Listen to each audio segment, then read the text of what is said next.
balin ang natupay ng itilima ang ito.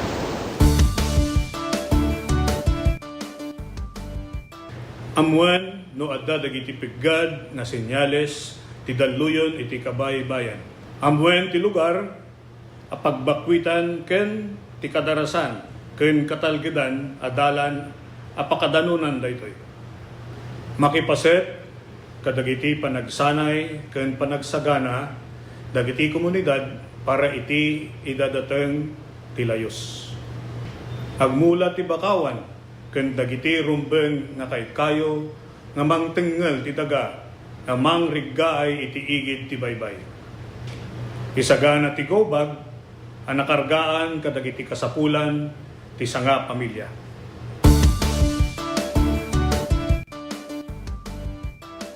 Marik na tinapigsa agen-gened.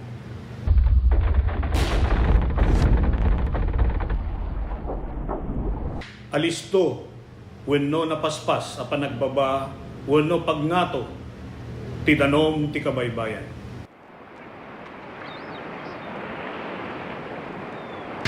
Naariwawa wenno dumana rudor nga uni akasla sumangbay ti tsunami.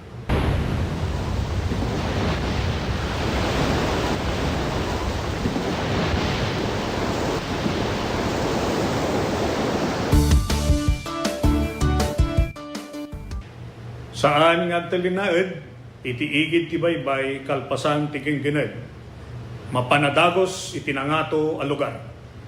Saan amapan iti igid ti baybay tapno buyaen wenno alaan ti ladawan iti tsunami.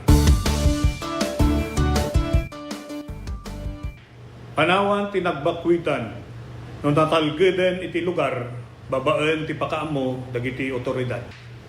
Umadayo iti kabaybayan aging gana awan iti pakaammo manipod kadagiti maseknan ang natalgeden ti sitwasyon. Amwen no adda mapukpukaw a kabagyan ammo wenno kabarangayan ken i-report adagos kadagiti otoridad. Ipan iti kasikgan nga ospital dagiti nasugatan ken dagiti adda rekriknaen na. Siguraduen nga awan tinabasa wenno nakababad nga outlet wenno alikamen sakbay alokatan ti linya ti kuryente. Kitaen analaeng ti pagtaengan wenno balay no adda dagiti nadadael a paset na kenno kasapulan a masimpa dagitoy.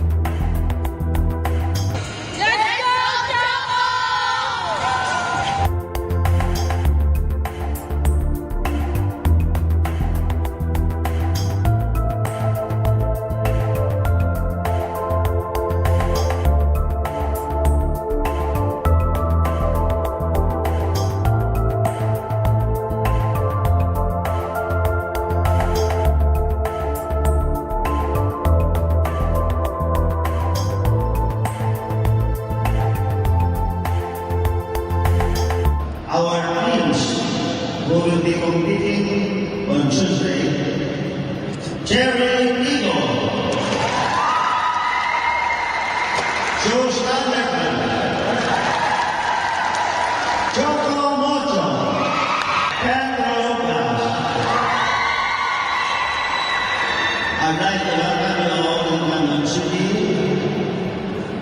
Thank you to the President, for allowing us to host the PDL in London City.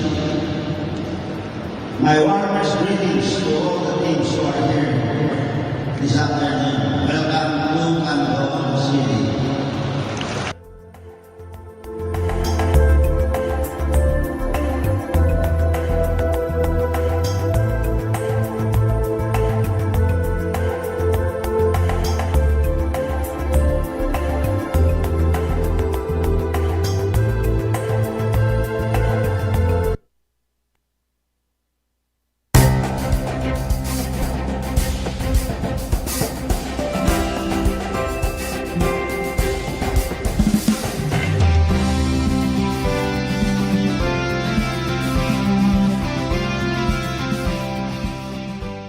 Ngayong hapon, binibigyan natin ng parangal ang maating makukulay na float at festival performances noong nakaraang araw ng kalayaan. Dahil ang bagong Pilipinas ay hindi lang tungkol sa pagsulong. Ito rin ay ang pag-aalala at pagbibigay halaga sa ating pinanggalingan. Your creativity, your passion, the spirit that brings depth and meaning to who we are as a nation. Kaya't saludo ako sa inyong lahat. I hope that the spark that you have within you to join these kinds of festivities, that it will never leave.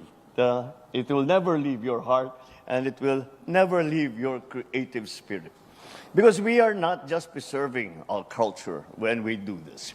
We preserve it for the next generation, but more so, we are living our culture. We are living it proudly and joyfully and meaningfully.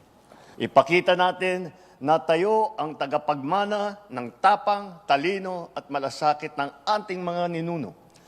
Tayo ang mga bagong Pilipino. Katulad nila, may disiplina, may husay, may panindigan ni paglaban ang kinabukasan ang ating inang bayan.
Today, I'm happy and honored. Mas pinalawak, mas pinalakas sa paghatid ng mga pinakahuling kaganapan saan man sa Ilocania at Cordillera. Higit 2 dekada ng pinagkakatiwalaan. Ito ang radyong pambalitaan ng Tiradpas Network. DZTP, Radyo Tiradpas.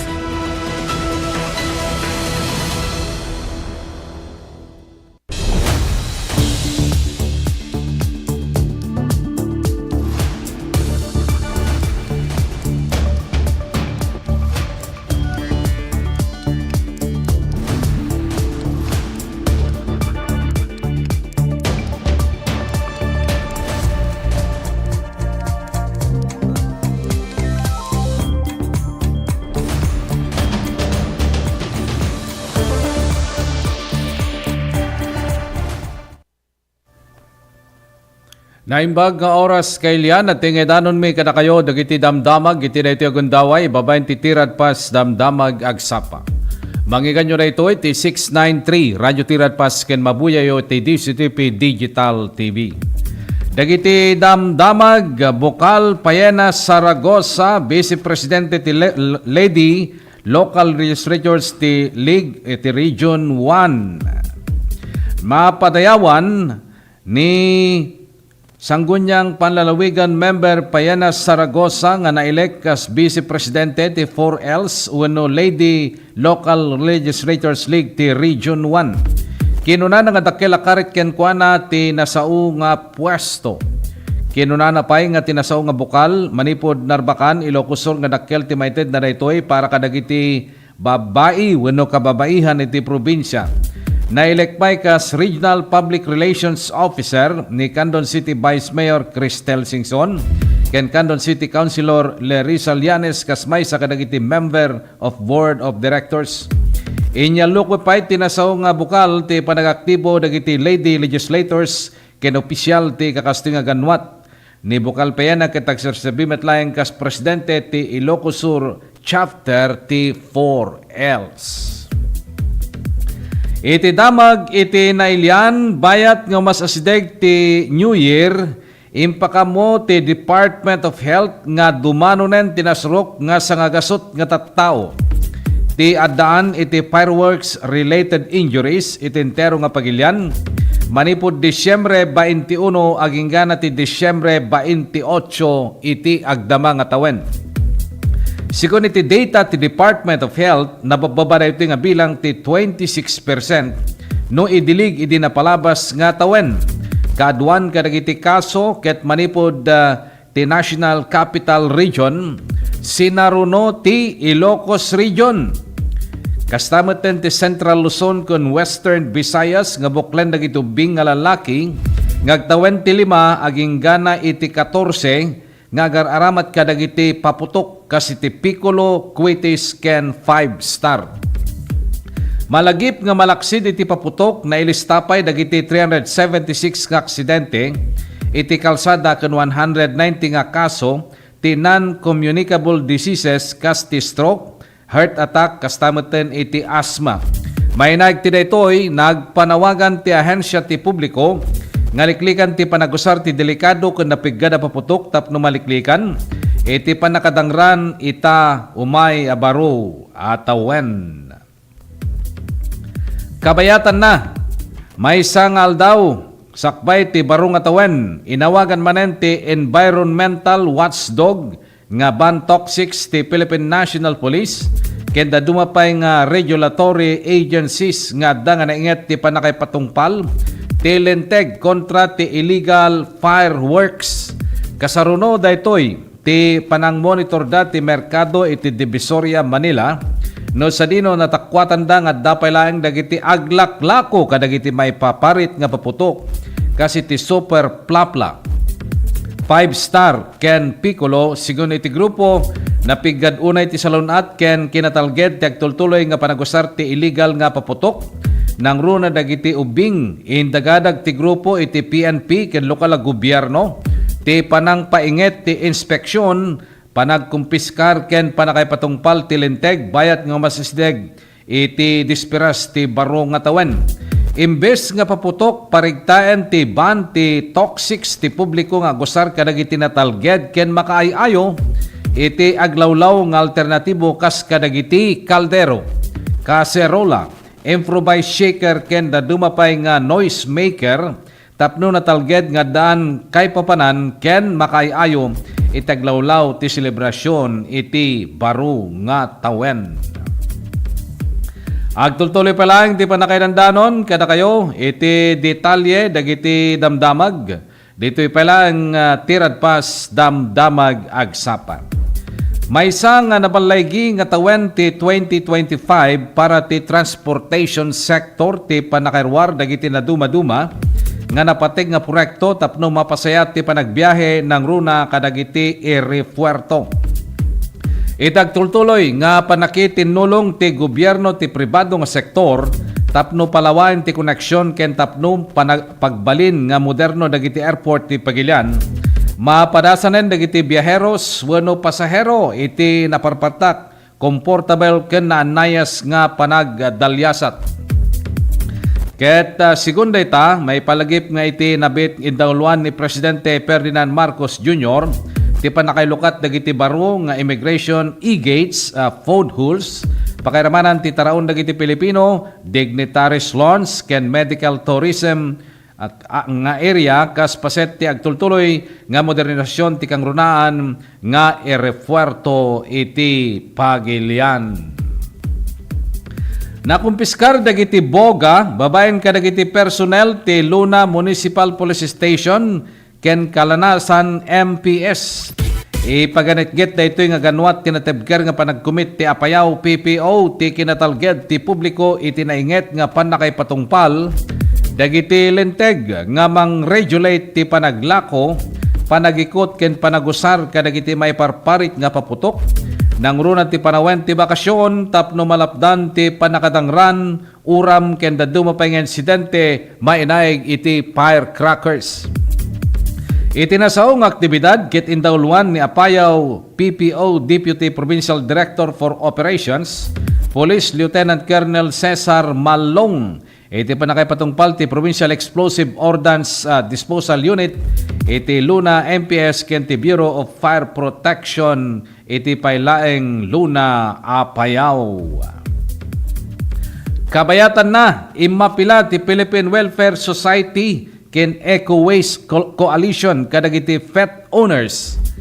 Wenno dagiti adda tarakenda na dagiti tarakenda nga iaso iti uneg ipanda ti uneg ti balay ti panangpasangbayda iti baro nga tawen. Daytoy ket tapno masalakniban dagiti ayop iti napigsa nga arimbangaw ti paputok. Sigon kini Attorney Ana Cabrera, Executive Director ti PAUS, ti paputok ket mabalin nga mangpataod ti nakarong nga trauma kadagiti taraken.